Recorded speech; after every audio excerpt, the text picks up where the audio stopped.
बहुत समय पहले की बात है। किसी नगरी में एक बहुत ही महान महात्मा रहा करते थे। उनकी ख्याति दूर दूर तक फैली हुई थी। लोग इनका आदर किया करते थे, इनकी बातों पर अमल किया करते थे, इनके उपदेशों को माना करते थे। उनके कई शिक्षक भी थे और कई वर्षों तक उन्होंने इस आश्रम में अलग अलग स्थानों पर जाकर लोगों का मार्गदर्शन भी किया था।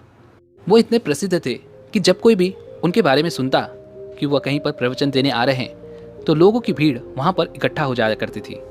लेकिन धीरे धीरे समय बीतता गया और समय बीतने के साथ वह महात्मा अपने अंतिम समय पर आ पहुंचे थे और अब उनके केवल कुछ ही दिन बचे हुए थे और यह बात उन्हें अच्छे से पता थी। और इसी बीच आश्रम में रहने वाले उन सभी शिष्यों के बीच में मनमुटाव हो जाता है। लोग एक दूसरे से खफा हो जाते हैं, वे सभी एक दूसरे से दूर दूर रहने लगते हैं और यह बात उन महात्मा को पता चल जाती है कि उनके शिष्यों के बीच में किसी बात को लेकर मनमुटाव पैदा हो गया है। इसलिए वो अपनी आखिरी सांस लेने से पहले अपने शिष्यों को कुछ सीख देना चाहते थे।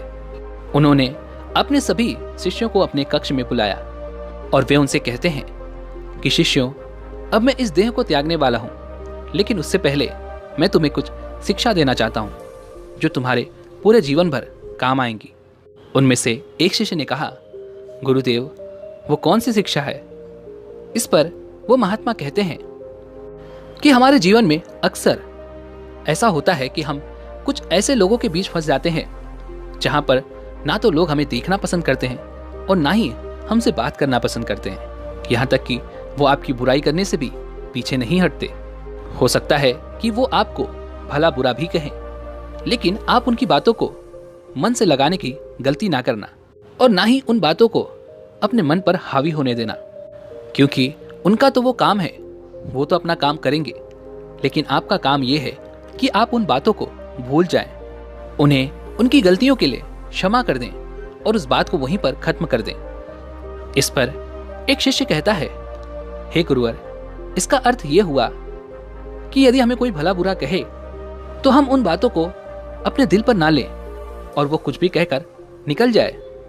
तभी वो महात्मा कहते हैं, बिल्कुल सही, वो कुछ भी कह रहे हैं उन्हें कहने दो, वो उनका काम है, लेकिन तुम्हारा काम ये है कि तुम उनकी बातों को सुनकर अनसुना कर दो, उन्हें क्षमा कर दो और अपने कार्य में लग जाओ। मैं ऐसा नहीं कहता कि वो जो कह रहे हैं वो सही है, लेकिन इसका अर्थ ये नहीं कि तुम उन बातों को लेकर हमेशा परेशान रहो, चिंतित रहो और उन बातों को लेकर अपने मन में मनमुटाव पैदा करो। इसलिए उन बातों को सुनकर अनसुना कर दो। जब आप वे बातें सुनेंगे ही नहीं तो वो बातें आप तक पहुंचेंगी भी नहीं। और अपने आसपास हमेशा करुणा, मधुरता और दया का वातावरण बनाए रखें और यही वातावरण आपके लिए सबसे उचित है, क्योंकि इस वातावरण से आपके मन में जो दया उत्पन्न होगी, जो भाव उत्पन्न होगा, वो आपको आत्मज्ञान की तरफ ले जाएगा। आगे वो महात्मा अपने शिष्यों को दूसरी सीख बताते हुए कहते हैं कि अपने जीवन में हमेशा उन बातों को भूल जाओ जिन बातों से आपका मन कमजोर हो रहा हो या फिर आपको कठिनाइयां उत्पन्न हो रही हो, बल्कि अपने मन में साहस उत्पन्न करो और हर परिस्थितियों को एक चुनौती समझकर उसे एक सीढ़ी बना लो और उसी पर चलकर तुम्हें आगे बढ़ना होगा। एक बात और जो तुम्हें अपने जीवन भर याद रखनी है कि यदि आप किसी के लिए कुछ भी करते हैं, यदि आपसे कोई मदद मांगता है तो उसकी मदद करने से पीछे ना हटें, उसकी मदद अवश्य करें, लेकिन उस व्यक्ति पर किए हुए उपकार को वहीं पर भूल जाओ। ना ही उस व्यक्ति को कभी ये जताना कि आपने उसकी कभी मदद की थी और ना ही अपने आप को महान समझने की गलती करना कि कभी आपने किसी की मदद की थी, किसी की सहायता की थी। कर्म करना हमारा कर्तव्य है और हर मनुष्य को अपना धर्म निभाना चाहिए, लेकिन उसका प्रशिक्षण खुद से ना करें। यदि आपसे कोई मदद मांगता है और आप उसकी मदद करते हैं तो ये आपका कर्तव्य है। एक मनुष्य होने के नाते आप किसी पर कोई एहसान नहीं कर रहे, बल्कि उसका साथ दे रहे हैं। और ना ही बदले में हमें कभी ये सोचना चाहिए कि बुरे समय पर हमने उस व्यक्ति की मदद की थी, तो बदले में जब हमारा बुरा समय आएगा तो वह व्यक्ति भी हमारी मदद अवश्य करेगा। इस सोच के साथ किया हुआ कार्य आपके जीवन में आपको बड़ी ही अति पहुंचा सकता है, बड़ा ही दुख दे सकता है। इसलिए जो भी कार्य आप करें उसे निस्वार्थ भाव से करें। यह भावना आपके अंदर होनी ही चाहिए, प्रतिकार की भावना से नहीं कि हमने यदि उसकी मदद की थी तो उसे भी हमारी मदद अवश्य करनी ही चाहिए। आगे वो महात्मा अपने शिष्यों से तीसरी सीख बताते हुए कहते हैं कि स्वयं के परिश्रम पर विश्वास रखो। अपने जीवन में जो भी मेहनत करनी है वो आपको खुद ही करनी चाहिए, क्योंकि स्वयं से किया हुआ परिश्रम और उससे मिली हुई सफलता या फिर उससे मिला हुआ फल अत्यधिक मीठा होता है। हर व्यक्ति को अपने लक्ष्य पाने के लिए जो भी मेहनत करनी है उसे वो खुद ही करनी चाहिए। यदि कोई व्यक्ति कड़ी मेहनत करता है और स्वयं पर, अपने काम पर अटूट विश्वास रखता है तो वह जीवन में हर चीज पा सकता है, वह हर लक्ष्य को हासिल कर सकता है। और ऐसा करने से आपके अंदर एक अलग आत्मविश्वास भी जागेगा। और आत्मविश्वास एक कुंजी का काम करती है जो हमारे आने वाले लक्ष्यों तक हमें पहुंचने में मदद करती है। और जब आप खुद पर मेहनत करते हैं, खुद से काम करते हैं और अपने आप पर विश्वास रखते हैं तो आप हर उस मंजिल को पा सकते हैं जिसकी आप कामना रखते हैं। आगे वो महात्मा चौथी सीख बताते हुए अपने शिष्यों से कहते हैं, यदि तुमने यह सीख अपने जीवन में उतार ली तो तुम्हारा जीवन बिल्कुल सरल और सफल हो जाएगा। क्योंकि यह सीख यदि तुमने अपने जीवन में उतार ली तो इससे तुमको भीतर से अलग ही संतुष्टि प्राप्त होगी, एक अजीब सी शांति महसूस होगी। जब हम में से कोई भी इस संसार में जन्म लेता है तब वह अकेला ही आता है, कोई उसके साथ नहीं होता।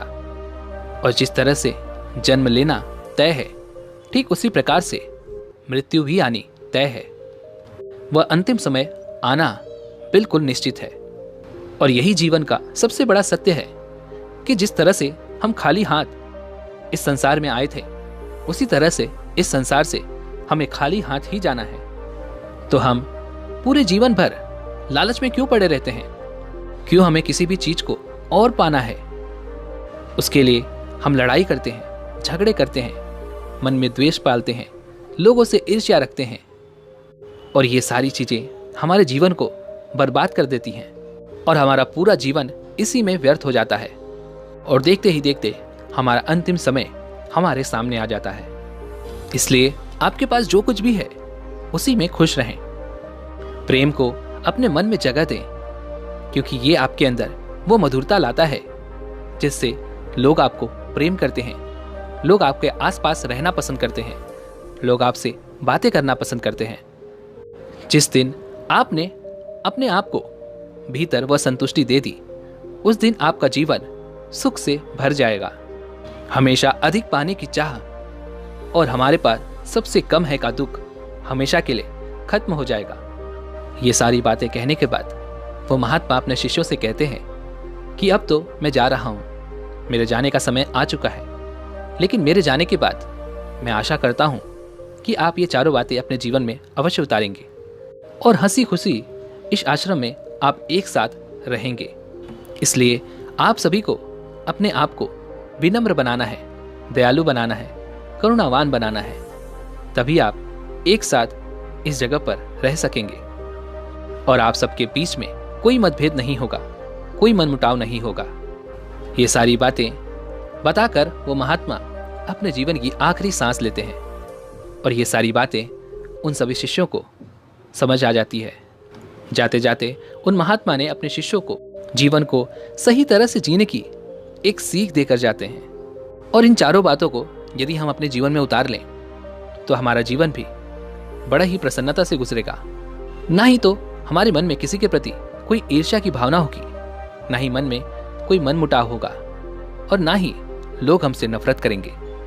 इसी पर आधारित एक कहानी जो मैं आपके साथ साझा करना चाहता हूँ। किसी राज्य में एक महान सम्राट था।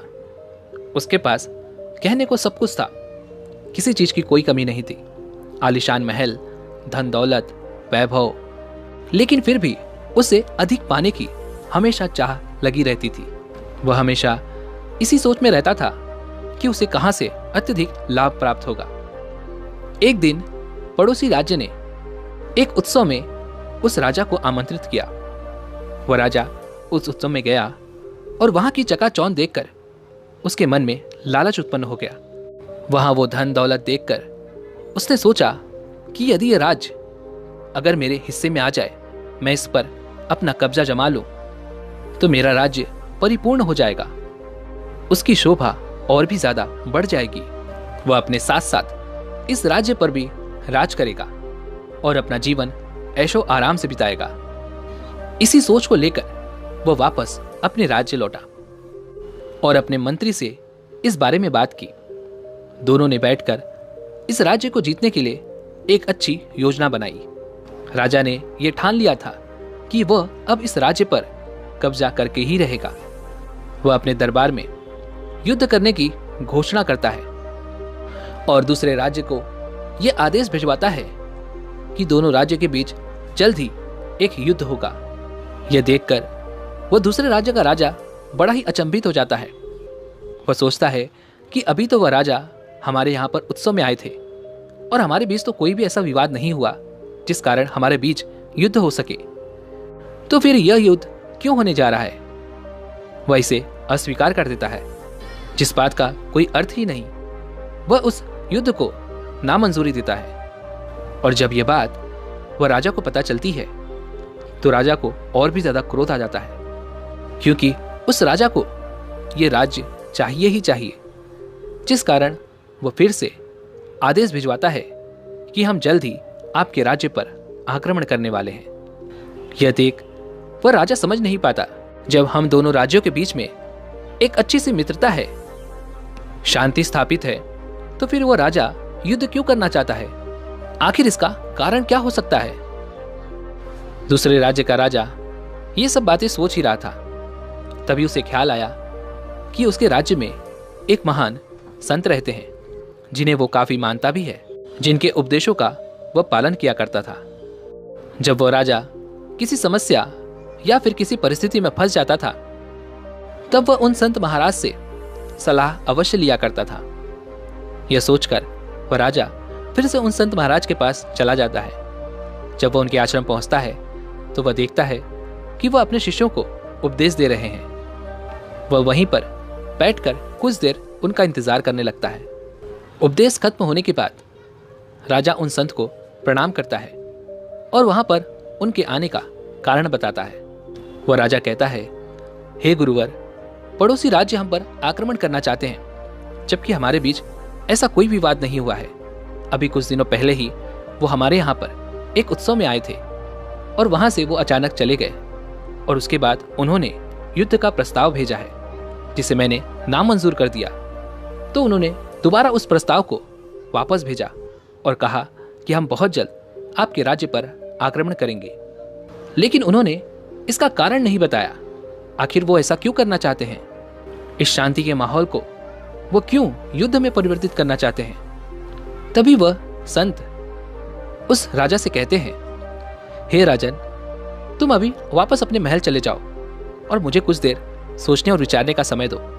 जब तक तुम्हें मैं ना बुलाऊं तब तक तुम यहाँ पर वापस मत आना। उस संत की बात मानकर वह राजा वापस अपने महल लौट जाता है।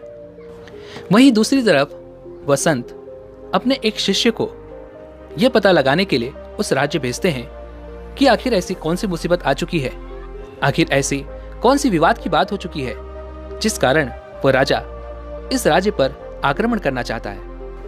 वह शिष्य अपने गुरुवर की बात मानकर उस दूसरे राज्य में चला जाता है। वह उस राज्य में भ्रमण करने लगता है और सत्य की खोज करने लगता है। कुछ दिनों बाद उसे सत्य का पता चल जाता है और वह वापस आश्रम की ओर लौटता है। आश्रम आकर वह उन संत महाराज को वह सारा सत्य बता देता है। वह शिष्य कहता है, हे गुरुवर, वह राजा बड़ा ही लालची है, उसे और पाने की हमेशा तलब रहती है। वह जब भी कहीं पर अधिक धन देखता है, अधिक मोह माया देखता है, तो वह उसे पाने की कोशिश करने लगता है। और जब वह राजा उस उत्सव में आया था, तब उसने उस राज्य में यही सब देखा, जिस कारण वो उस राज्य पर आक्रमण करना चाहता है और उस राज्य को अपने साथ मिला लेना चाहता है। अपने शिष्य के मुख से यह सारी बातें सुनकर उन संत महाराज को सारा खेल समझ में आ चुका था। वो अगले दिन उस राज्य में जाने का निश्चय करते हैं। अगले दिन सुबह सुबह वह उस राज्य चले जाते हैं। वह संत महात्मा बड़े ही प्रसिद्ध थे। वो जहां भी जाते लोग उनका आदर सत्कार किया करते थे और उनके बारे में लोगों ने काफी कुछ सुना भी था। राजा को भी ये सारी बातें पता थी। अगले दिन जब वसंत महाराज उस राज्य में पहुंचे, उनके साथ उनके कुछ शिष्य भी थे। वो महल के पास पहुंचकर पास ही में एक वृक्ष के नीचे बैठ जाते हैं और वहां पर बैठकर वे अपना उपदेश देना शुरू कर देते हैं। जैसे ही वे अपना उपदेश देना शुरू करते हैं, आसपास के सभी लोग इकट्ठा होने लगते हैं और उनका उपदेश सुनने के लिए वहीं पर बैठ जाते हैं। धीरे धीरे यह बात राजा तक पहुंच जाती है। राजा तुरंत ही उनसे मिलने के लिए वहां पर पहुंच जाता है। जब राजा वहां पहुंचता है तो वह देखता है कि वह संत महाराज लोगों को ज्ञान की बातें बता रहे हैं और राजा उनके समक्ष पहुंचता है, उन्हें प्रणाम करता है। राजा को देख वह संत उससे कहते हैं कि आप कौन हैं? राजा यह सुन बड़ा ही आश्चर्यचकित रह जाता है। वह सोचते हैं कि यह मुझे नहीं जानते, मैं इस राज्य का राजा हूं। वह उस संत से कहते हैं, हे गुरुवर, मैं इस राज्य का राजा हूं। इस राज्य की प्रजा का पालन पोषण करता हूं, इस राज्य की देखभाल करता हूं। तभी वह संत राजा से कहते हैं, क्षमा कीजिएगा, मैं आपको देखकर पहचान नहीं पाया कि आप इस राज्य के राजा हैं। राजा इस पर और भी ज्यादा अचंभित हो जाता है और उन संत से कहता है, हे गुरुवर, क्या आपको मेरे वस्त्र देखकर यह प्रतीत नहीं होता कि मैं एक राजा हूं? क्या आपने मेरे वस्त्रों पर ध्यान नहीं दिया? वस्त्रों से ही तो लोगों की पहचान होती है, कम से कम उसे ही देखकर यह पता लगा लेते। तभी वह संत राजा से कहते हैं, यदि वस्त्रों से लोगों की पहचान होती है तो इसका अर्थ यह हुआ कि मैं अगर आपके वस्त्र पहन लूं तो मैं इस राज्य का राजा बन जाऊंगा। यह सुन वह राजा स्तब्ध रह जाता है। तभी आगे वह संत राजा से कहते हैं, हे राजन, वस्त्रों से नहीं बल्कि व्यक्ति के कर्म उसे राजा बनाते हैं। राजा होने का अर्थ ये नहीं कि आप राजगद्दी पर बैठे और युद्ध करना चाहें, युद्ध करने का आदेश दें, बल्कि अपनी प्रजा का ख्याल रखें, अपने देश का ख्याल रखें, उनकी सेवा करें। राजा केवल राज्य का ही नहीं, सभी लोगों का राजा होता है और उसका कर्तव्य भी सभी के प्रति एक समान ही होता है। कोई भी क्यों ना हो, आपको अपना लालच त्याग कर उसकी सेवा और आदर सत्कार करना ही चाहिए। निस्वार्थ भाव से आपको अपना कर्तव्य पूरा करना चाहिए। यही एक राजा का असली दायित्व होता है और आप जो करने जा रहे हैं वह किसी राजा का कार्य नहीं है, बल्कि आप तो दोनों राज्यों के बीच में बनी हुई शांति का उल्लंघन करने जा रहे हैं। उस शांति को भंग करने की योजना बना रहे हैं। आप युद्ध करना चाहते हैं और वह भी स्वयं के लालच के लिए। यह सब बिल्कुल ठीक नहीं और ऐसा करने से आपको लगता है कि आपको शांति मिलेगी, लेकिन अंत में आप इससे भी खुश नहीं रह सकेंगे, क्योंकि आपकी जो ये अधिक पाने की चाह है ये कभी खत्म नहीं होने वाली। और यदि आपने राज्य पर आक्रमण करके उसे जीत भी लिया, तब भी आपके मन को वह शांति नहीं मिल पाएगी। उन संत महाराज की ये सारी बातें सुनकर वह राजा शर्मिंदा हो गया। वह समझ गया कि वह संत उसके भीतर की जो मंशा है उसे पूरी तरह से भांप चुके हैं। उसे स्वयं की इस सोच और लालच पर बहुत दुख होने लगता है। वह उन संत के चरणों में गिर जाता है और उनसे क्षमा मांगता है। तब वह संत राजा को दोनों हाथों से उठाते हैं और कहते हैं, हे राजन, तुम राजा हो और ये जो राज्य आप देख रहे हैं इसमें रहने वाली प्रजा, धन, दौलत, वैभव, ये सभी आपका है। ये सब आपके लोग हैं। इनका ख्याल रखना, इनकी सेवा करना, ये सब आपका दायित्व है।